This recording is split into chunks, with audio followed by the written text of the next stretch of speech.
El ruido de la cremallera al cerrarse fue como un latigazo en mis oídos. Ahí estaba yo, don Aurelio Campos, de 72 años, viendo cómo Marcela, mi nuera, metía a empujones mis pocas pertenencias en dos maletas viejas que habían conocido mejores tiempos. Ya estuvo bueno de mantener a un viejo inútil como tú. Me escupió las palabras mientras tiraba sin cuidado mi camisa favorita, esa que me había regalado mi difunta esposa Esperanza hace 15 años. Julián trabaja como burro para mantenerte y ya no podemos más. Me quedé ahí parado, en el marco de la puerta de lo que había sido mi recámara por los últimos 8 años, desde que Esperanza murió, y Julián me pidió que me fuera a vivir con ellos. El piso de mosaico estaba frío bajo mis pies descalzos, y el olor familiar de la casa, una mezcla de frijoles refritos, detergente Sote y el perfume barato que siempre usaba Marcela, se me hacía amargo en la nariz. Marcela, por favor, hablemos con calma, logré decir, aunque mi voz salió más quebrada de lo que hubiera querido. Yo ayudo en lo que puedo. ¿Tú sabes que ayudar? Se volteó hacia mí con los ojos encendidos de rabia, su cara redonda enrojecida por el coraje. ¿A qué le llamas ayudar? ¿A comer como lima nueva y no aportar ni un peso? ¿A ocupar el cuarto donde podríamos poner a los niños? Sus hijos, Sebastián y Paloma, de 9 y 7 años respectivamente, se asomaron por la puerta de la sala. Los pobres tenían esa mirada asustada que ponen los niños cuando sienten que el mundo de los adultos se está desmoronando. Sebastián me miró con sus ojos grandes y oscuros, los mismos de mi hijo Julián cuando tenía su edad. Abuelito, susurró Paloma, pero Marcela la cortó de inmediato. Váyanse a su cuarto y no salgan, les gritó, y los niños corrieron como gazapos asustados. El corazón se me encogió. Esos niños eran mi luz en los días grises. Sebastián siempre me pedía que le contara historias de cuando yo trabajaba en la fábrica textil, y Paloma se quedaba dormida en mis brazos cuando veíamos las caricaturas en la tarde. Ahora, por culpa de su madre, me veían como si fuera un extraño indeseable. ¿Y Julián? Pregunté, aunque ya sabía la respuesta. Mi hijo llegaba del trabajo en la construcción tan cansado que apenas podía sostener los ojos abiertos, y Marcela se encargaba de envenenarlo contra mí cada noche. Julián está de acuerdo, mintió descaradamente. Él también está harto de cargar contigo. Mentira. Yo sabía que mi hijo me quería, pero también sabía que era un hombre débil, que prefería la paz en su casa antes que defender a su propio padre. Desde niño había sido así, siempre evitando los conflictos, siempre buscando quedar bien con todos. Marcela cerró la primera maleta con tanta fuerza que pensé que se iba a romper el cierre. Luego fue por la segunda, y empezó a meter ahí mis medicamentos, mi radio viejo, los pocos libros que tenía, y la fotografía enmarcada de Esperanza y yo el día de nuestra boda. Ni se te ocurra llevarte nada más, me advirtió. Esta casa es nuestra, no tuya. Esta casa la pagué yo durante 20 años, le recordé sintiendo cómo la sangre se me subía a la cara. Cuando Julián era un chamaco que apenas sabía amarrarse los zapatos, yo me partía el lomo en la fábrica para pagar cada ladrillo de estas paredes. Eso era antes. Se encogió de hombros con desprecio. Ahora eres una carga, nada más. Sus palabras me dolieron más que una puñalada. Una carga. Eso era yo para la familia que había criado con tanto sacrificio. Recordé todas las noches que llegaba de la fábrica con las manos hinchadas de trabajar en las máquinas, el olor a algodón y aceite pegado a mi ropa, el cansancio en los huesos, pero siempre con una sonrisa para Julián y para Esperanza, siempre tratando de ser un buen esposo y un buen padre. Cuando yo tenía la edad de Julián, le dije, con la voz temblorosa pero firme, ya mantenía a mi madre, a mi esposa y a mi hijo sin quejarme, y nunca corrí a un viejo de mi casa. Pues qué bueno por ti, me contestó con sarcasmo mientras cerraba la segunda maleta.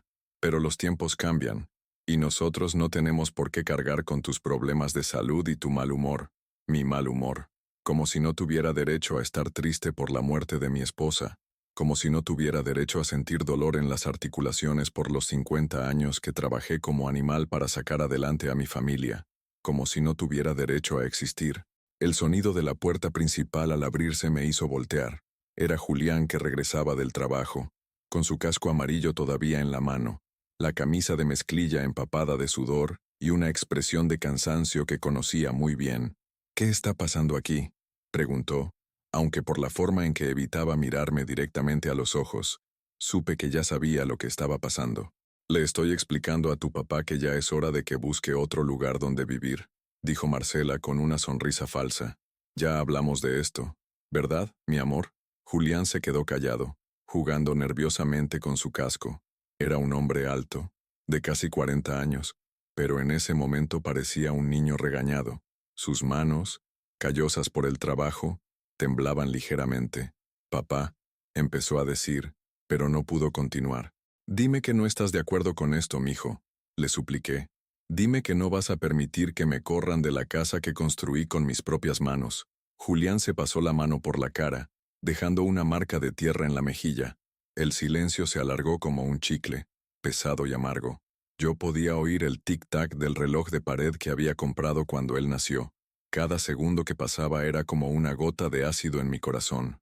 «Es que», murmuró Julián sin levantar la vista. «Es que ya no hay espacio, papá. Los niños están creciendo y...». «No hay espacio», exploté, y mi voz resonó por toda la casa. «En un cuarto de 3 por 3 metros que era mío desde antes de que nacieras, no hay espacio. Para el hombre que se mató trabajando para que tú pudieras ir a la escuela, no hay espacio». Sebastián y Paloma volvieron a asomarse, con los ojos llenos de lágrimas. Paloma tenía su muñeca favorita apretada contra el pecho, y Sebastián se chupaba el dedo como cuando era más chico. «No grites delante de los niños», me regañó Marcela. «Ya bastantes problemas tienes sin asustarlos también». «Los únicos que están asustando a esos niños son ustedes», les contesté. «Ellos me quieren, y ustedes los están obligando a verme como si fuera su enemigo». «Los niños van a entender», dijo Julián con voz débil. «Son inteligentes». «¿Van a entender qué?», le pregunté. «¿Van a entender que cuando uno se hace viejo, la familia lo tira como basura? ¿Van a entender que así los van a tratar ustedes cuando lleguen a mi edad?». Esa pregunta lo golpeó como un puñetazo. Vi cómo se le demudó la cara, cómo por un momento se imaginó a sí mismo en mis zapatos. Pero Marcela no le dio tiempo de pensar. «Ya estuvo bueno de drama», dijo, tomando las 2 maletas y arrastrándolas hacia la puerta. «Te vas hoy mismo, Aurelio. No hay vuelta de hoja». «¿A dónde voy a ir?», le pregunté siguiéndola. «¿A dónde quieren que vaya un hombre de mi edad? ¿Sin dinero? ¿Sin trabajo? Ese es tu problema», me contestó mientras abría la puerta de la calle. «Yo no soy tu mamá para resolverlos». La calle se veía gris bajo el cielo nublado de febrero. El viento frío se coló por la puerta abierta, trayendo consigo el olor a tierra húmeda y el ruido lejano del tráfico en la avenida principal. Las casas del barrio, todas parecidas, con sus fachadas de bloc sin pintar y sus rejas de herrería, me parecieron de repente ajenas, como si ya no perteneciera ahí. «Julián», le dije por última vez, «¿de verdad vas a permitir esto?». Mi hijo levantó la vista por fin, y vi en sus ojos la misma tristeza que yo sentía, pero también vi miedo. Miedo a pelear con su esposa, miedo a quedarse solo si ella se iba, miedo a ser hombre. «Lo siento, papá», murmuró. «De verdad lo siento». Marcela tiró mis maletas en la banqueta con un ruido seco. Una se abrió un poco, y vi asomar la esquina del marco con la foto de mi boda. El vidrio se había cuarteado. «Ahí tienes tus cosas», me dijo, «y que no se te ocurra regresar a molestar, porque voy a hablar a la policía». «Esta es mi casa», repetí, más para mí mismo que para ella. «Era tu casa», me corrigió. «Ahora es mía». Y cerró la puerta con tanta fuerza que los vidrios de las ventanas temblaron. Me quedé parado en la banqueta, con mis 2 maletas a los pies, viendo la puerta cerrada de lo que había sido mi hogar durante tantos años. Las cortinas de la ventana se movieron ligeramente, y por un segundo creí ver la carita de Paloma asomándose, pero desapareció al instante. El vecino de al lado, don Casimiro, salió a regar sus plantas y me vio ahí parado. Era un hombre de mi edad, que me conocía desde que llegué al barrio, pero cuando nuestras miradas se cruzaron, él desvió la vista rápidamente y se metió a su casa. Nadie quería problemas con Marcela, que tenía fama de peleonera en todo el barrio. Tomé las maletas, aunque una pesaba más de lo que mis brazos podían cargar fácilmente. Mi espalda protestó con un dolor agudo, pero no iba a quedarme ahí parado como un perro abandonado. Tenía que mantener algo de dignidad, aunque fuera lo último que me quedara. Caminé despacio por la calle empedrada, arrastrando las maletas porque no podía cargarlas. Cada paso me costaba trabajo, no solo por el peso, sino por el dolor en el alma. 72 años de vida, 50 años de trabajo honesto, 25 años de matrimonio feliz, y todo se reducía a esto. Un viejo caminando solo por las calles de León, sin un lugar a donde ir. Pasé por la tienda de la esquina, donde doña Carmen me saludaba siempre con una sonrisa cuando iba a comprar cigarros. Esta vez fingió no verme. Pasé por la panadería donde compraba el pan dulce para los niños los domingos. El panadero me miró con lástima pero no me dijo nada. Así es la cosa cuando uno se convierte en un problema. La gente que te conocía de toda la vida de repente se hace invisible, como si la pobreza y la desgracia fueran contagiosas. Llegué hasta la plaza principal del barrio, donde había una banca bajo un árbol de bugambilias. Me senté ahí, con las maletas a un lado, tratando de pensar qué iba a hacer. El sol empezaba a ocultarse, y el frío se hacía más intenso. No tenía dinero más que unos pocos pesos que guardaba para emergencias. No tenía familia a la que recurrir. No tenía amigos lo suficientemente cercanos como para pedirles que me dieran alojamiento. Por primera vez en muchos años, me puse a llorar. No un llanto dramático, sino esas lágrimas silenciosas que le salen a uno cuando se da cuenta de que está verdaderamente solo en el mundo. Lágrimas de viejo, saladas y amargas, que me rodaron por las mejillas arrugadas mientras veía pasar a la gente que regresaba del trabajo, cada uno con su rumbo, cada uno con su lugar en el mundo. Yo ya no tenía lugar en ningún lado. La noche cayó sobre León como una manta pesada y fría. Me quedé en esa banca hasta que las luces de los faroles se encendieron y la plaza se vació por completo. El sereno empezó a mojar mi camisa y el frío se me metió hasta los huesos, pero no tenía a dónde ir. Un policía joven, de esos que recién salen de la academia, se acercó a mí alrededor de las 11 de la noche. Traía su linterna en la mano y una expresión de fastidio en la cara. «Oiga, señor, aquí no se puede dormir», me dijo, alumbrándome directamente a los ojos. «Váyase a su casa». «No tengo casa», le contesté, y las palabras me sonaron extrañas en mi propia boca. Era la primera vez que las decía en voz alta. «¿Cómo que no tiene casa?», me preguntó con desconfianza. «¿Está tomado?» «No estoy tomado», le expliqué. «Mi nuera me corrió de mi casa hoy en la tarde». El policía me miró con esa mezcla de lástima y molestia que pone la gente cuando se enfrenta a un problema que no sabe cómo resolver. «Mire, don, yo entiendo su situación, pero no puede quedarse aquí. Esta es una plaza pública, no un hotel. ¿Y a dónde quiere que me vaya?», le pregunté. «¿Al aire?». Se quedó callado un momento, rascándose la cabeza por debajo de la gorra. Seguramente tenía la edad de mi hijo Julián, tal vez hasta tenía hijos propios, y le dolía verme así. «¿No tiene familia? ¿Hermanos? ¿Primos? ¿Alguien?» «Tengo un hijo», le dije, pero fue él quien permitió que me corrieran. El muchacho suspiró y guardó la linterna en su cinturón. «Mire, yo no debería hacer esto, pero…» Miró hacia los lados para asegurarse de que nadie lo viera. «Ahí al final de la calle hay una construcción abandonada. No es gran cosa, pero al menos está techada. Pero nada más por esta noche, ¿eh? Mañana tiene que buscar algo mejor». Le agradecí con un movimiento de cabeza y tomé mis maletas. Caminar esa cuadra se me hizo eterna. Cada paso era un esfuerzo, no solo por el cansancio, sino por la realidad de lo que estaba viviendo.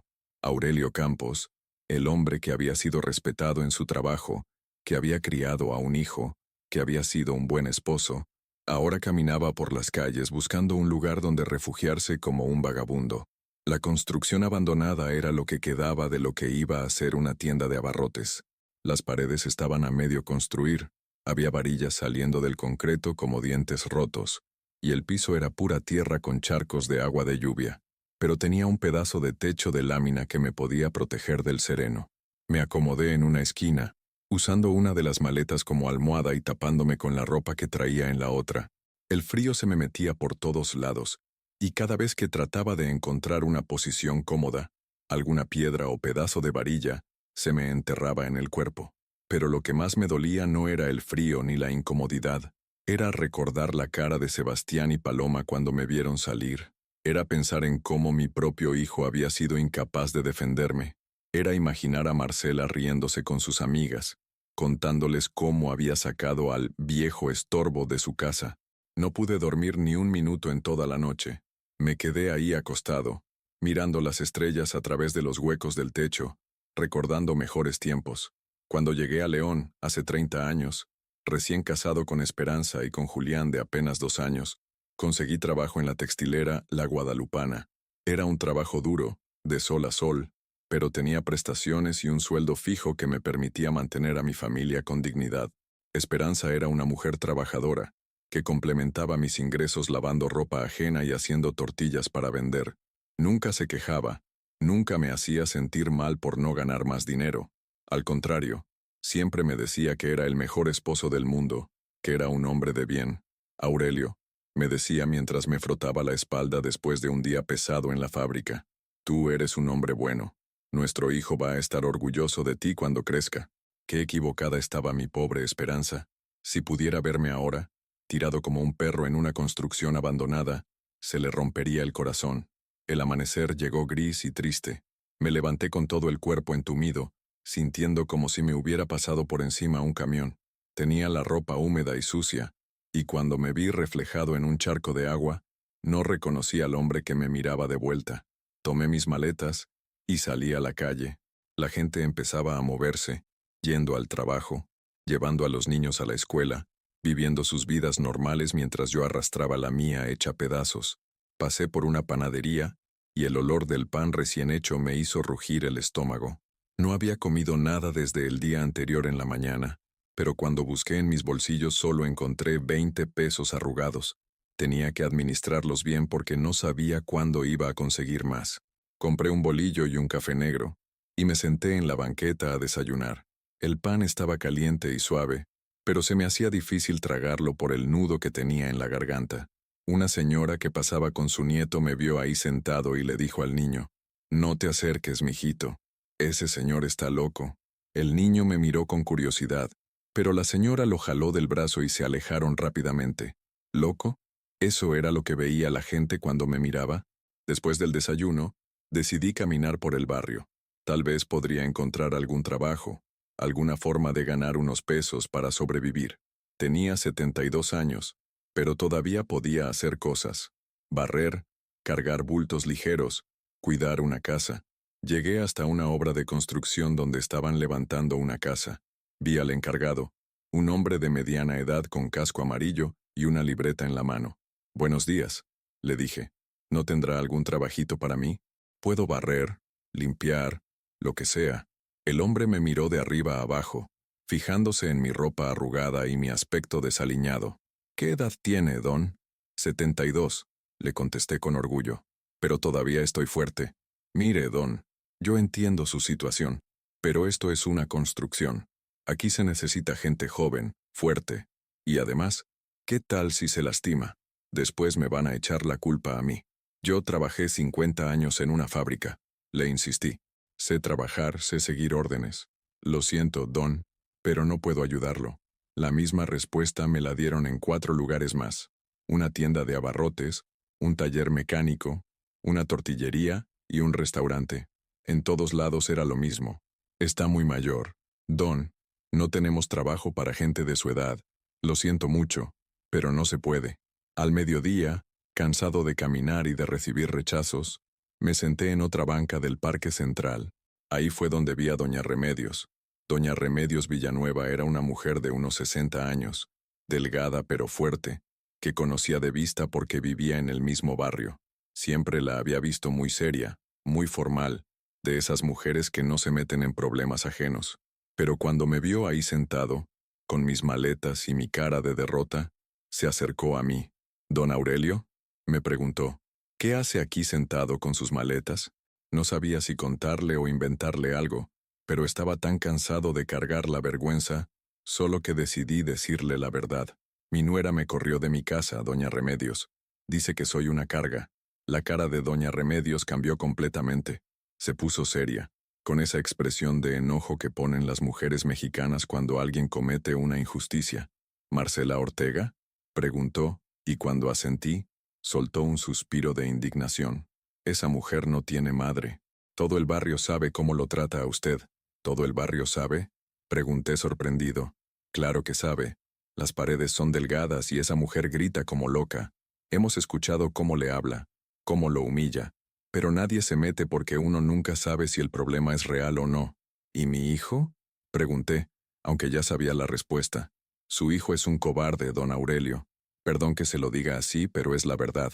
Julián siempre fue débil, desde chamaco, y ahora está pagando las consecuencias de casarse con una mujer que lo trae dominado. Sus palabras me dolieron, pero también me aliviaron. Al menos no estaba loco. Al menos alguien más se había dado cuenta de lo que estaba pasando. ¿Y ahora qué va a hacer? Me preguntó doña Remedios. No sé, le contesté honestamente. Busqué trabajo toda la mañana, pero nadie quiere darle empleo a un viejo como yo. Doña Remedios se quedó pensativa un momento, mordiéndose el labio inferior como hacía siempre que estaba considerando algo importante. Mire, don Aurelio, me dijo finalmente. Yo vivo sola desde que mi esposo murió hace 5 años. Mi casa no es grande, pero tengo un cuartito en el patio que uso para guardar trastes. Si quiere, puede quedarse ahí mientras encuentra algo mejor. No podía creer lo que estaba escuchando. Después de tantas puertas cerradas, alguien me estaba tendiendo la mano. Doña Remedios, yo no tengo dinero para pagarle renta, le dije. Apenas tengo para comer. No se preocupe por eso ahorita, me contestó. Ya veremos cómo le hace para ayudarme en la casa. Yo necesito a alguien que me ayude con el jardín, que cargue los bultos pesados, cosas así. Podemos hacer un trato. ¿Por qué está haciendo esto por mí? Le pregunté porque no podía entender tanta bondad después de tanta crueldad. Porque mi esposo siempre me decía que a los viejitos hay que tratarlos con respeto, me contestó. Y porque sé que usted es un hombre bueno, don Aurelio. La gente buena no merece dormir en la calle. Me puse de pie y tomé sus manos entre las mías. Estaban ásperas por el trabajo, pero tibias y firmes. Que Dios se lo pague, doña Remedios, le dije, sintiendo cómo se me quebraba la voz. No sabe cuánto se lo agradezco. No me lo agradezca todavía, me contestó con una sonrisa. Primero vamos a ver si aguanta mis regañadas cuando no tienda bien su cama. Por primera vez en 2 días, me reí. Una risa pequeña, pero real. La casa de doña Remedios quedaba a 6 cuadras de donde había estado mi hogar. Era una casa sencilla, de 2 recámaras, con un patio trasero donde tenía plantas de sábila, hierbas de olor y un pequeño gallinero con 3 gallinas ponedoras. El cuarto que me ofreció era diminuto. Apenas cabía una cama individual y un buró viejo, pero tenía ventana, luz eléctrica y estaba limpio. Después de haber pasado la noche en una construcción abandonada, me parecía un palacio. Las reglas son sencillas, me explicó doña Remedios mientras yo acomodaba mis pocas pertenencias. Nada de borracheras, nada de traer mujeres, nada de ruido después de las 10 de la noche. Y todos los días me ayuda con algo: regar las plantas, darles de comer a las gallinas, barrer el patio. Por supuesto, doña Remedios, todo lo que usted me pida. Y otra cosa, añadió, aquí va a comer como Dios manda. No me gusta ver gente flaca en mi casa.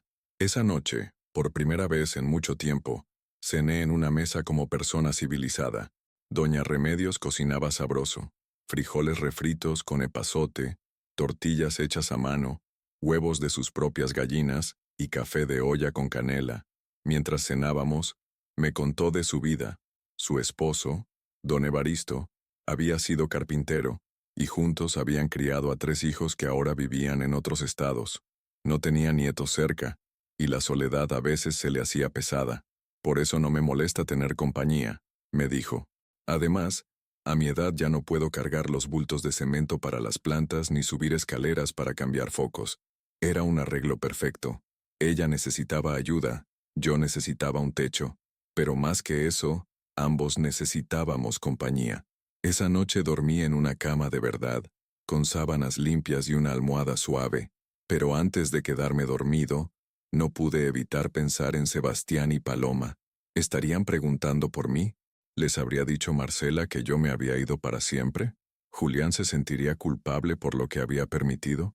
También pensé en mi casa, en el cuarto donde había dormido con esperanza durante tantos años, en las paredes que habían escuchado nuestras risas y nuestros secretos. Ahora otra gente dormiría ahí, como si yo nunca hubiera existido.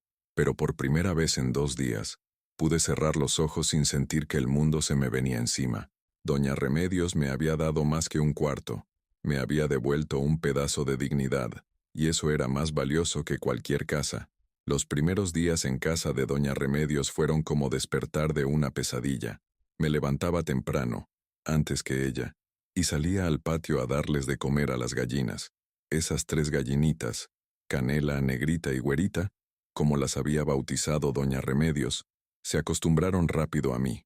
Canela, que era la más consentida, hasta se dejaba cargar. Mire nada más, me decía Doña Remedios riéndose, ya se hizo amigo de mis niñas. Era extraño sentir paz después de tanto sufrimiento. El cuartito era pequeño, pero era mío. Nadie me gritaba, nadie me hacía sentir como una carga. Doña Remedios me trataba con respeto, como a un igual, no como a un estorbo, pero las heridas del alma no sanan tan rápido como uno quisiera. Una tarde, como a la semana de estar ahí, estaba regando las plantas cuando escuché voces conocidas en la calle. Me asomé por la puerta del patio y vi a Sebastián y Paloma caminando de regreso de la escuela. Sebastián traía su mochila azul colgada al hombro, y Paloma iba saltando como siempre hacía cuando estaba contenta. Se me paró el corazón. Tenían que pasar justo por enfrente de la casa de Doña Remedios para llegar a la suya. Cuando Paloma me vio, se detuvo en seco. «¡Abuelito!», gritó y corrió hacia mí con los brazos abiertos. La abracé fuerte, sintiendo cómo su cuerpecito tibio se pegaba al mío. Olía a jabón y a dulces, como siempre. Sebastián se acercó más despacio, pero también me abrazó. «Abuelito, ¿por qué te fuiste sin decirnos adiós?», me preguntó Paloma con sus ojos grandes llenos de lágrimas. «Mi amor, yo no me quise ir», le expliqué, agachándome para estar a su altura. «Tuvieron que salir unos asuntos y... mi mamá dice que te fuiste porque ya no nos querías», me interrumpió Sebastián, y sus palabras me cayeron como un balde de agua fría. «Eso no es cierto, mijito», le dije, tomando su cara entre mis manos. «Ustedes son lo que más quiero en esta vida. Nunca, nunca los dejaría por mi voluntad». «Entonces, ¿por qué no regresas a la casa?», preguntó Paloma. «Yo extraño que me cuentes cuentos antes de dormir». No sabía qué responderles. No podía decirles que su madre me había corrido como a un perro, que su padre había sido cobarde para defenderme. Eran niños. No tenían por qué cargar con los problemas de los adultos. «Ahorita estoy viviendo aquí con Doña Remedios», les expliqué. «Pero podemos vernos seguido, ¿sí? ¿Puedo venir a visitarte?», preguntó Sebastián. «Claro que sí, mi amor. Cuando quieran». En ese momento apareció Marcela al final de la calle, buscándolos. Cuando me vio con los niños, su cara se puso roja de coraje. «¡Sebastián! ¡Paloma!», gritó. «Vengan acá inmediatamente». Los niños me miraron con miedo. Conocían ese tono de voz de su madre. «¿Ya nos tenemos que ir?», preguntó Paloma tristemente. «Sí, mi amor. Pero nos vamos a ver pronto, ¿verdad?». Los besé en la frente, y los vi alejarse corriendo hacia donde estaba Marcela. Desde lejos, pude escuchar cómo les gritaba: «¿Qué les dije de hablar con extraños? Ese señor ya no es su abuelo». Esas palabras me dolieron más que una puñalada. Ya no es su abuelo. Como si el amor se pudiera borrar con una orden. Como si los años que había pasado cuidándolos, queriendo, consintiendo, no significaran nada. Doña Remedios salió al patio cuando me vio parado ahí con los ojos húmedos. «¿Eran sus nietos?», me preguntó con voz suave. «Sí», le contesté. «Los extraño mucho. Se nota que lo quieren. Y usted a ellos también. Más que a mi propia vida», le dije. «Pero su madre les va a prohibir que me vean. Los niños son más listos de lo que creemos, don Aurelio. Y el amor verdadero siempre encuentra la manera». Tenía razón. 2 días después, cuando estaba podando las plantas de sábila, escuché que alguien tocaba despacito en la puerta trasera del patio. Era Sebastián, solito. «¿Cómo llegaste hasta acá, mijito?», le pregunté, dejándolo entrar rápido. «Me salí de la escuela en el recreo», me confesó. «Le dije a la maestra que me dolía la panza y me dejó salir». «¿Y tu mamá?». «No sabe. Está en el mercado con Paloma. Pero no puedo quedarme mucho rato porque si no se va a dar cuenta». Me senté con él en el patio y por un rato fuimos abuelo y nieto otra vez. Me contó de la escuela, de sus amigos, de una calificación de 10 que había sacado en matemáticas. Yo le conté de las gallinas, de cómo Canela había puesto 2 huevos ese día. Abuelito, me dijo después de un rato, ¿es cierto que mi papá te corrió de la casa? La pregunta me tomó desprevenido. Era más listo de lo que pensaba. ¿Por qué preguntas eso, mijito? Porque anoche los escuché hablando. Mi mamá le decía a mi papá que hizo bien en correrte, y mi papá lloraba. ¿Tu papá lloraba? Sí. Y le decía a mi mamá que se sentía mal, que tú eras su papá y que no debía haberte hecho eso. Saber que Julián se sentía culpable me dio una pequeña satisfacción, pero también me entristeció. Mi hijo estaba sufriendo, y por más enojado que estuviera con él, seguía siendo mi hijo. ¿Tú qué opinas, Sebastián? Le pregunté. ¿Crees que hice algo malo? No, me contestó sin dudar. Tú siempre fuiste bueno conmigo y con Paloma. Nos comprabas dulces, nos contabas cuentos, nos defendías cuando mi mamá nos regañaba muy feo. Entonces ya sabes la verdad, le dije. Y eso es lo importante. Se quedó conmigo 1 hora más, ayudándome a darles de comer a las gallinas y a regar las plantas. Cuando se fue, me dejó un dibujo que había hecho en la escuela. Un señor con bigote, yo, rodeado de gallinas de colores. Para que no me olvides, me dijo. Nunca te podría olvidar, mijito. A partir de ese día, Sebastián empezó a visitarme seguido. A veces venía solo, a veces traía a Paloma, siempre con cuidado de que Marcela no se diera cuenta. Los niños son expertos para hacer travesuras sin que los descubran. Doña Remedios se encariñó mucho con ellos. Les daba huevos tibios recién puestos por las gallinas, les hacía aguas frescas de Jamaica, y hasta les enseñó a Paloma a hacer tortillas pequeñitas. Estos niños necesitan cariño, me decía. Se nota que en su casa no son felices. Tenía razón. Cada vez que venían, me contaban cosas que me partían el corazón. Marcela les gritaba por cualquier cosa. Julián llegaba muy cansado y casi no les hacía caso. La casa siempre estaba tensa. En la casa ya nadie ríe, me dijo Paloma un día. Antes, cuando tú estabas, mi papá contaba chistes en la cena. ¿Y ahora qué pasa en las cenas? Le pregunté. Mi mamá le reclama a mi papá por todo, que no gana suficiente dinero, que la casa está muy pequeña, que somos muy pobres, y mi papá nada más come callado. Me imaginé esas cenas tristes, sin risas, sin pláticas bonitas. Julián había cambiado el cariño de su padre por la falsa paz de un matrimonio infeliz. Una tarde de marzo, cuando llevaba ya 1 mes viviendo con doña Remedios, me topé con don Casimiro en la tienda. Era mi vecino de toda la vida, el que me había volteado la cara cuando Marcela me corrió. Aurelio, me dijo, acercándose con cara de pena. ¿Cómo está usted? Bien, Casimiro, vivito y coleando. Mire, yo quiero pedirle disculpas por el otro día. Cuando lo vi con las maletas no supe qué hacer. No se preocupe, le dije. Entiendo. Es que esa mujer mete miedo, ¿sabe? Una vez le reclamé por cómo gritaba en las noches y casi me manda a su marido a golpearme. ¿Julián iba a golpearlo? No, claro que no. Su hijo es buena gente. Pero ella lo amenazó con irse de la casa si no me callaba. Y pues el pobre Julián le tiene pánico a quedarse solo con los niños. O sea que todo el barrio sabe cómo es Marcela. Todo el barrio. Pero nadie se mete porque uno nunca sabe. Además, después de lo que le pasó a usted, todos tenemos miedo de que nos haga lo mismo a nuestras familias. ¿Cómo está mi hijo?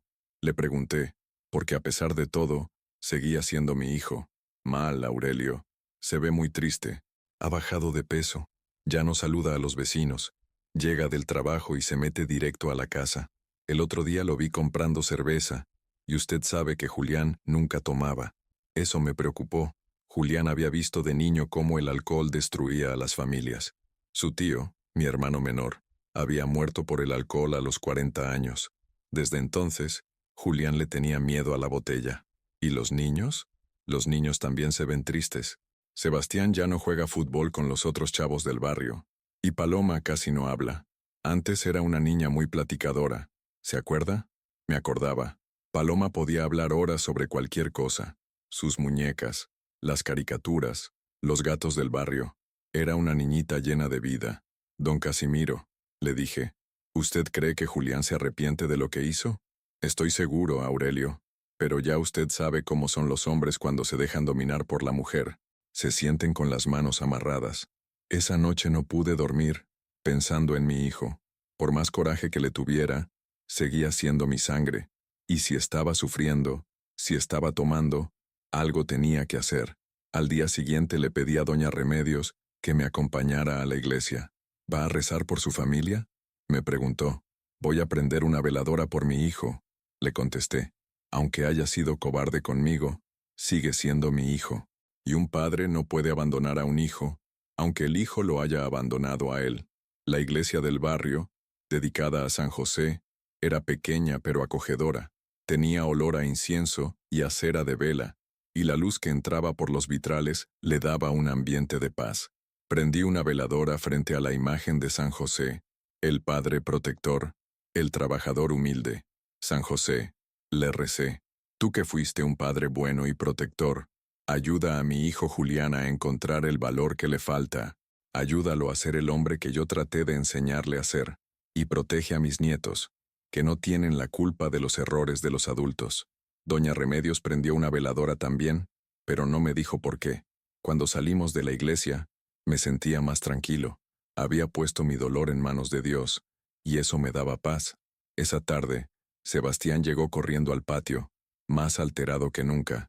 Abuelito, mi papá se peleó feo con mi mamá, me dijo jadeando. ¿Qué pasó, mijito? Mi mamá le estaba gritando porque no le alcanza el dinero para comprar una tele nueva, y mi papá le dijo que si quería más dinero, que se pusiera a trabajar. Entonces mi mamá le dijo que él era un inútil, igual que tú. ¿Y qué hizo tu papá? Se puso muy enojado y le gritó que no hablara mal de ti, que tú habías sido mejor padre que él, y mi mamá le dijo que si te defendía, que se fuera a vivir contigo. Y entonces, mi papá se fue de la casa dando un portazo. Mi mamá se quedó llorando y gritando, y Paloma se escondió debajo de la cama del susto. La situación estaba llegando al límite. Marcela había empujado tanto a Julián que finalmente había reaccionado. Pero reaccionar no era suficiente. Tenía que actuar. ¿Sabes dónde fue tu papá?, le pregunté. No sé, pero ya tiene 3 días que no regresa a dormir. 3 días.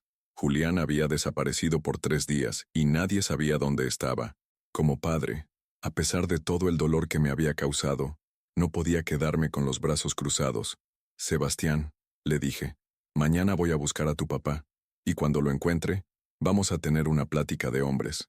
Era hora de que padre e hijo se enfrentaran cara a cara, sin Marcela de por medio, sin mentiras, sin cobardías. Era hora de decir las verdades que se habían callado demasiado tiempo. Al día siguiente salí temprano a buscar a Julián. Doña Remedios me preparó unos tacos de frijoles para el camino y me dio dinero para el camión. Encuentre a su hijo, don Aurelio, me dijo. Los problemas de familia se arreglan hablando, no dándose la espalda. Empecé por los lugares que conocía. Julián había trabajado en varias construcciones por León, así que fui preguntando de obra en obra. En la tercera que visité, un albañil me dijo que había visto a alguien como Julián durmiendo en un lote baldío cerca del río. Caminé hasta allá, y efectivamente, ahí estaba mi hijo. Lo encontré sentado en una piedra grande, mirando el agua turbia del río, con 3 días de barba y la ropa arrugada. Tenía una botella de cerveza medio vacía en la mano, y por las botellas vacías tiradas alrededor, no era la primera. Julián, le dije, acercándome despacio. Se volteó sobresaltado, y cuando me vio, se puso pálido como si hubiera visto un fantasma. Papá, ¿qué hace aquí? Vine a buscarte. Sebastián me dijo que te fuiste de la casa. Julián bajó la cabeza, avergonzado. Se veía más flaco, con ojeras profundas y las manos temblorosas. No era el hombre fuerte que había criado, era un hombre roto. No tenía a dónde ir, murmuró, y no podía regresar a pedirle perdón. ¿Perdón a quién? ¿A Marcela o a mí? A usted, papá. A usted. Se le quebró la voz al decirlo, y por primera vez en 3 meses, vi lágrimas en los ojos de mi hijo, lágrimas de hombre, de esas que duelen porque han estado guardadas mucho tiempo. Me senté a su lado en la piedra. El río seguía corriendo frente a nosotros, llevándose hojas secas y basura, como si se llevara también todo el dolor acumulado. ¿Por qué lo hiciste, mijo?, le pregunté no con coraje, sino con tristeza. ¿Por qué dejaste que esa mujer me tratara así? Julián se tomó lo que quedaba de la cerveza de un trago, como si necesitara valor líquido para hablar. Porque soy un cobarde, papá, me contestó. Porque desde chico he sido un cobarde. Y usted lo sabe. No eres cobarde, Julián. Fuiste un niño tímido. Eso es diferente. No, papá. Sí soy cobarde. ¿Se acuerda cuando tenía 8 años y los niños de la escuela me molestaban? Usted me enseñó a defenderme. Me dijo que un hombre tiene que pararse por sus derechos. Pero yo nunca pude. Siempre prefería que mi mamá fuera a hablar con la maestra. Me acordaba. Esperanza y yo habíamos tenido muchas pláticas sobre eso. Ella decía que Julián era sensible, que no todos los niños tenían que ser peleoneros. Yo insistía en que tenía que aprender a defenderse. Tu mamá decía que eras un niño bueno, le dije, y usted decía que era un niño débil. Los dos tenían razón. Julián tiró la botella vacía y se pasó las manos por la cara. Tenía las uñas sucias y cortadas, las manos ásperas del trabajo pesado. Cuando me casé con Marcela, continuó, pensé que había encontrado a una mujer fuerte, que me ibas a ayudar a ser más fuerte también. Pero ella no me hizo fuerte, me hizo más débil todavía. ¿Por qué no me defendiste cuando ella me humillaba? Le pregunté directamente. Porque tenía miedo, papá. Tenía miedo de que se fuera y me dejara solo con los niños. Tenía miedo de quedarme sin familia. Pero tenías familia, Julián. Me tenías a mí. Ya lo sé, dijo, y se le volvió a quebrar la voz. Ya lo sé, y por eso me odio. Porque cambié al mejor padre del mundo por una mujer que no me respeta, que no me quiere, que nada más me usa. Sus palabras me llegaron al corazón. Por fin estaba diciendo la verdad. Por fin estaba siendo honesto conmigo y consigo mismo. ¿La quieres? Le pregunté. ¿Quieres a Marcela? No sé, papá. Al principio sí la quise. Era bonita, alegre, me hacía sentir importante. Pero ahora nada más es gritos, reclamos, exigencias. Los niños le tienen miedo. Yo le tengo miedo. La casa parece campo de batalla. ¿Y por esa mujer me corriste de mi propia casa? Ella me amenazó, papá. Me dijo que si usted se quedaba, ella se iba a llevar a los niños y no los volvería a ver. Me dijo que iba a decir que yo era mal padre, que no podía mantener la familia. ¿Y le creíste? Le creí porque soy pendejo, papá. Porque pensé que era más fácil sacrificarlo a usted que perder a mis hijos. Pero los perdiste de todas formas, ¿verdad? Le dije. Porque unos hijos que ven a su papá humillar a su abuelo pierden el respeto por su papá. Julián asintió, llorando ya sin vergüenza. Sebastián me preguntó el otro día si yo iba a ser igual de malo con él cuando fuera viejo. Y Paloma ya no me abraza como antes. Se nota que me tienen miedo. Los niños ven todo, mijo, y aprenden de lo que ven. ¿Sabe qué es lo más cabrón, papá? Que después de que usted se fue, Marcela siguió igual de amargada. Pensé que iban a estar contenta, que iba a ser más cariñosa conmigo. Pero no, ahora se queja de otras cosas, que la casa es muy pequeña, que no ganamos suficiente dinero, que los vecinos tienen cosas mejores que nosotros. Porque el problema no era yo, Julián.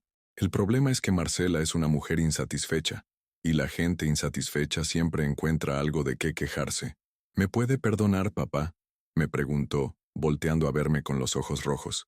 Sé que no tengo derecho a pedírselo, pero ¿me puede perdonar? Lo miré bien. Era mi hijo, mi único hijo, la mitad de mi sangre. Había cometido un error terrible. Me había lastimado como nunca pensé que alguien podría lastimarme, pero seguía siendo mi hijo. Ya te perdoné, mijo, le dije. Te perdoné desde el primer día, porque así son los padres, pero el perdón no borra las consecuencias. ¿Qué consecuencias? Que ya no puedo vivir en esa casa, no mientras Marcela esté ahí, y que tú tienes que decidir qué clase de hombre quieres ser, el hombre que defiende a su familia, o el hombre que se deja dominar por una mujer amargada. Julián se quedó callado un largo rato, viendo correr el agua del río. Una garza blanca se paró en la orilla opuesta, y se quedó inmóvil, esperando algún pez despistado. ¿Dónde está viviendo, papá?, me preguntó finalmente. Con doña Remedios Villanueva. Me dio un cuartito y trabajo ayudándola con la casa. ¿Está bien? ¿Tiene lo que necesita? Estoy bien, Julián. Mejor de lo que estaba en tu casa, para ser honesto. ¿Por qué? Porque ahí me respetan. Porque doña Remedios me trata como persona, no como estorbo. Julián cerró los puños, apretándolos hasta que se le pusieron blancos los nudillos. Me da tanto coraje conmigo mismo, papá. Tanto coraje. El coraje no sirve si no haces nada con él, mijo. ¿Qué vas a hacer? No sé. Regresar a la casa, supongo. Aguantarme como siempre. ¿Eso es lo que quieres enseñarles a tus hijos? ¿Que uno tiene que aguantarse el maltrato? No, pero ¿qué más puedo hacer? No tengo dinero para mantener otra casa. Parely me alcanza para la que tengo. Julián, le dije, parándome de la piedra, tú trabajas como mula de sol a sol. Eres un buen albañil. Eres responsable. No tomas. No andas con mujeres. Cualquier mujer estaría orgullosa de tener un marido así, menos mi esposa. Entonces el problema no eres tú. El problema es que te casaste con una mujer que no te valora. Se paró también, sacudiéndose la tierra de los pantalones. Era más alto que yo, más fuerte, pero en ese momento parecía un niño perdido. ¿Qué haría usted en mi lugar, papá? Yo pondría las reglas claras, le dije. Le diría a Marcela que en tu casa se respeta a la familia, empezando por mí, que si no le gusta, ahí está la puerta, y si se va, pues se va, pero te vas a dar cuenta de que los niños van a estar más tranquilos sin sus gritos, y tú vas a poder dormir en paz. No es tan fácil, papá. Nada es fácil, mijo, pero hay cosas que son necesarias, y recuperar tu dignidad es necesario. Caminamos juntos de regreso al centro del barrio. Julián iba callado, pensativo. Yo sabía que estaba luchando entre el miedo que le tenía a Marcela y las ganas de ser el hombre que debería ser. Cuando llegamos a la esquina de su casa me detuve. Yo me quedo aquí, le dije. ¿No va a entrar? No, Julián. Esa casa ya no es mi casa, y no voy a entrar hasta que las cosas cambien de verdad. Pero los niños me visitan. Sebastián y Paloma saben dónde estoy, y saben que los quiero. Eso es lo importante. Se quedó parado ahí, en la esquina, viendo su casa. Las ventanas estaban cerradas, las cortinas corridas. Se veía triste, como una casa donde nadie es feliz. Papá, me dijo, ¿usted cree que yo puedo cambiar? Claro que puedes, mijo, pero nadie puede cambiar por ti. Tú tienes que tomar la decisión. Si yo arreglo las cosas, ¿usted regresaría? Depende de cómo las arregles, le contesté honestamente. No voy a regresar para seguir siendo el viejo estorbo. Si regreso, será porque soy bienvenido, porque me necesitan, porque me respetan. Entiendo. Y otra cosa, Julián. Sea cual sea tu decisión, yo siempre voy a ser tu padre, pero también voy a seguir siendo el abuelo de esos niños, y no voy a permitir que los alejen de mí. Me abrazó entonces, ahí en plena calle. Un abrazo fuerte, apretado, de esos que dan los hombres cuando no encuentran palabras para decir lo que sienten. Lo siento mucho, papá, me susurró al oído. Lo siento muchísimo. Ya sé, mijo, ya sé. Cuando me soltó, tenía los ojos llenos de lágrimas otra vez. Voy a arreglar esto, papá. No sé cómo, pero lo voy a arreglar. Espero que sí, Julián. Por ti, por los niños, por todos. Lo vi caminar hacia su casa, con pasos lentos, como quien va a enfrentar una batalla. Cuando llegó a la puerta, se detuvo un momento, respiró hondo y entró. Yo me fui caminando hacia casa de Doña Remedios, sintiendo una mezcla extraña de esperanza y tristeza. Esperanza, porque por fin había podido hablar con mi hijo, porque había visto en sus ojos las ganas de cambiar. Tristeza porque sabía que el camino iba a ser difícil, y que tal vez las cosas se iban a poner peores antes de ponerse mejor.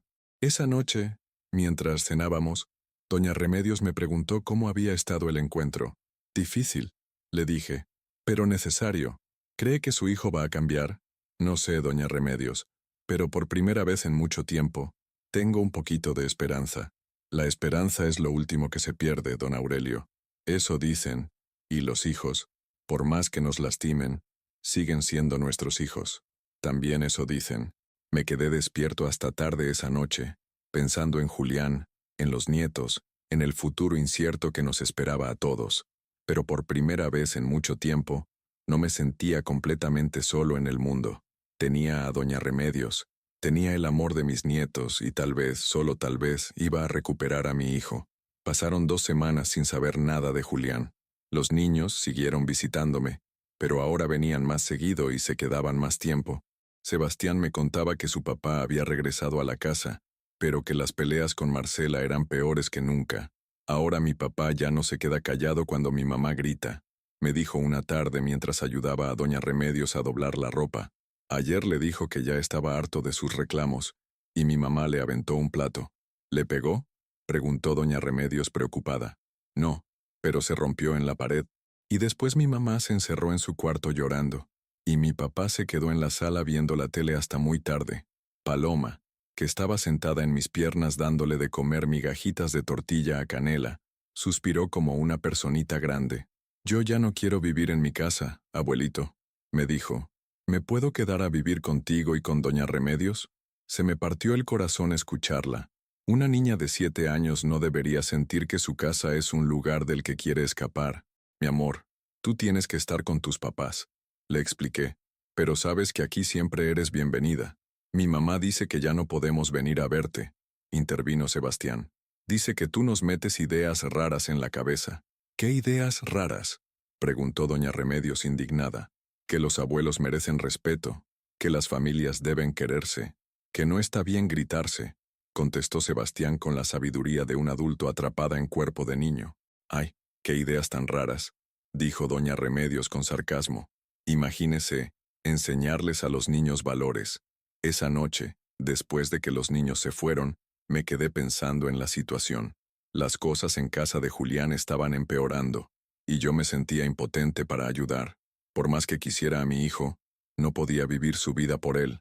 2 días después, un sábado por la mañana, cuando estaba podando las plantas del patio, escuché voces alteradas en la calle. Salí a ver qué pasaba y vi a Marcela caminando hacia la casa de doña Remedios, con la cara roja de coraje y los puños cerrados. «Aurelio Campos», gritó desde la puerta. «Salga que tenemos que hablar». Doña Remedios salió conmigo, secándose las manos en el delantal. «¿Qué se le ofrece, señora?», le preguntó con voz tranquila pero firme. «A usted no le hablo, metoiche», le contestó Marcela groseramente. «Le hablo al viejo este». «En mi casa no se habla así», le dijo doña Remedios. «Si viene a insultar, mejor váyase. Vengo a decirle a este señor que deje de meterles ideas raras a mis hijos en la cabeza», me gritó Marcela. Por su culpa Sebastián le faltó el respeto a su mamá ayer. «¿Qué pasó?», pregunté. Le dije que ordenara su cuarto y me contestó que por qué le gritaba, que su abuelito decía que a los niños hay que hablarles con amor. Y tiene razón, le dije. A los niños sí hay que hablarles con amor. Mis hijos son míos, no suyos, explotó. Y si quiero les grito, y si quiero los castigo, y si quiero no los dejo verlo más. Los niños no son propiedad de nadie, intervino doña Remedios. Son personitas que merecen respeto. Usted cállese la boca, vieja entrometida. Esto es entre el muerto de hambre este y yo. En ese momento llegó Julián corriendo por la calle. Se veía agitado, sudoroso, como si hubiera venido corriendo desde muy lejos. «Marcela», le gritó, «regrésate a la casa inmediatamente. No me regreso hasta que este viejo me prometa que no va a volver a ver a mis hijos», le gritó de vuelta. «No son solo tus hijos, también son míos», le respondió Julián. «Y también son sus nietos». «Pues decide de una vez», le exigió Marcela, poniéndose las manos en la cintura. «O él o yo, o tu padre o tu esposa». El silencio se hizo pesado como plomo. Los vecinos empezaron a asomarse por las ventanas, atraídos por los gritos. Julián me miró, luego miró a Marcela, luego volvió a mirarme. «¿De verdad me estás pidiendo que escoja?», le preguntó a Marcela con voz temblorosa. «Sí, ¿es él o soy yo? Y si escoges a ese viejo inútil, me llevo a los niños y no los vuelves a ver». Julián cerró los ojos por un momento, respiró profundo, y cuando los abrió, ya no era el mismo hombre débil de antes. Había algo diferente en su mirada, algo que no había visto en años. «Pues ya escogí», le dijo con voz firme. «Escojo a mi padre». Marcela se quedó con la boca abierta, como si no pudiera creer lo que acababa de escuchar. «¿Qué dijiste?». «Que escojo a mi padre», repitió Julián, más fuerte. «Él me dio la vida, me crió, trabajó como animal para darme educación y un hogar, y yo lo traicioné por complacerte a ti. Pero se acabó, Marcela. Se acabó». «Estás loco», le gritó. «Sin mí no eres nada. Sin mí te mueres de hambre. Sin ti voy a vivir en paz», le contestó. «Y mis hijos también». «¿Ah, sí? Pues vamos a ver», le gritó, y se fue corriendo hacia la casa. Me voy a llevar a los niños y no los vas a volver a ver. Julián salió corriendo detrás de ella, pero Marcela llegó primero a la casa. Cuando Julián entró, empezaron a escucharse gritos desde adentro, cosas que se rompían, llantos de niños. Hay que llamar a la policía, dijo doña Remedios. Esa mujer está loca. Espere, le dije. Déjeme ver qué pasa. Me acerqué a la casa y pude escuchar la discusión desde afuera. Marcela estaba empacando cosas a lo loco, gritándoles a los niños que se alistaran porque se iban a ir a casa de su abuela materna en Guadalajara. Los niños lloraban. Sebastián le decía que no se quería ir, que quería quedarse con su papá y conmigo. No me importa lo que quieras, le gritaba Marcela. Eres mi hijo, y vas a hacer lo que yo diga. Marcela, no seas ridícula, le gritaba Julián. No puedes llevarte a los niños así nada más. Ah, ¿no? A ver quién me lo impide. En ese momento escuché que se abría la puerta trasera de la casa, y vi a Sebastián y Paloma corriendo hacia donde estaba yo. Venían llorando, asustados, con la ropita toda despeinada. «Abuelito», gritó Paloma abrazándose a mis piernas. «Mi mamá dice que nos va a llevar lejos y que no te vamos a ver nunca más. No queremos irnos, abuelito», lloraba Sebastián. «Queremos quedarnos contigo y con mi papá». Los abracé fuerte, sintiendo cómo temblaban de miedo. Eran niños inocentes atrapados en el drama de los adultos. «No se preocupen, mis amores», les dije. «Nadie los va a separar de mí». En ese momento salió Julián de la casa, con la camisa desgarrada y una marca roja en la mejilla donde Marcela le había pegado. «Papá», me dijo, «perdóneme por todo. Perdóneme por ser tan cobarde, por haberlo lastimado, por haber sido tan mal hijo». «Ya no importa, mijo», le dije. «Lo importante es que ya decidiste ser hombre». «Sí, papá, ya decidí. Y mi decisión es que usted regrese a su casa, a la casa que usted pagó, donde usted debe estar. ¿Y Marcela? Marcela puede irse si quiere, pero los niños se quedan conmigo. Y si se quiere quedar ella también, va a tener que aprender a respetar a mi padre y a comportarse como se debe». Marcela salió de la casa en ese momento, con 2 maletas mal cerradas y los ojos inyectados de coraje. «Ya verás, Julián Campos», le gritó. «Te voy a demandar. Te voy a quitar a los niños. Te vas a arrepentir de haberme hecho esto». «Puede ser», le contestó Julián tranquilo, «pero por lo menos voy a poder dormir en paz». Marcela se subió a un taxi que había llamado y se fue, gritando maldiciones por la ventana. Los vecinos que estaban viendo todo empezaron a aplaudir, como si fuera el final de una telenovela. Esa noche cenamos juntos en la que había sido mi casa. Julián, Sebastián, Paloma y yo. Doña Remedios vino también, para ayudar con la cena y para conocer mejor a mi familia. La casa se sentía diferente, más tranquila, más liviana, como si hubiera salido un aire pesado que la tenía enferma. Los niños reían otra vez. Julián contaba chistes como en los viejos tiempos. Y por primera vez en mucho tiempo, parecíamos una familia de verdad. «¿Ya no se va a ir, abuelito?», me preguntó Paloma mientras la arropaba en su cama. «No, mi amor, ya no me voy. Aquí voy a estar siempre que me necesiten. ¿Y mi mamá? Tu mamá va a estar bien. Y si algún día quiere regresar y portarse bonito con todos, será bienvenida». «¿La extrañas?», me preguntó Sebastián desde su cama. «Extraño a la mamá buena que eran cuando ustedes eran más chiquitos», le dije honestamente. «Pero no extraño los gritos ni las peleas». 3 meses después, Marcela intentó regresar. Llegó una tarde, más flaca, sin maquillaje, con cara de arrepentimiento. Pero Julián fue claro con ella. «Puedes quedarte si respetas a mi padre, si no gritas, si tratas bien a los niños. Si no, ahí está la puerta». Marcela aguantó 2 semanas tratando de comportarse, pero su naturaleza pudo más, y una noche empezó con sus gritos y reclamos de siempre. Julián no le dio segunda oportunidad. Al día siguiente, él mismo la acompañó a la central de autobuses. Ahora, 6 meses después de todo esto, vivimos en paz. Julián trabaja. Los niños van a la escuela. Doña Remedios viene a cenar con nosotros los domingos. La casa volvió a llenarse de risas. ¿Qué si extraño algo de mi vida anterior? Extraño a Esperanza. Como siempre, extraño mis fuerzas de cuando era joven. Pero no extraño la humillación. No extraño sentirme como una carga. Ahora soy don Aurelio otra vez, el abuelo que cuenta cuentos, el papá que aconseja, el hombre que trabajó toda su vida y merece respeto. Y cuando veo a Sebastián defendiendo a otros niños en la escuela, cuando veo a Paloma tratando con cariño a las gallinas de Doña Remedios, cuando veo a Julián pararse derecho y hablar con la frente en alto, sé que valió la pena toda la pelea, porque hay batallas que hay que pelear, aunque duelan, y la dignidad es una de esas batallas que nunca se debe perder. Ahora, cuando me siento en la misma silla donde Esperanza me acompañaba las tardes, viendo a los nietos jugar en el patio que yo mismo construí, sé que estoy donde debo estar, en mi casa, en mi lugar, con mi familia, como debe ser,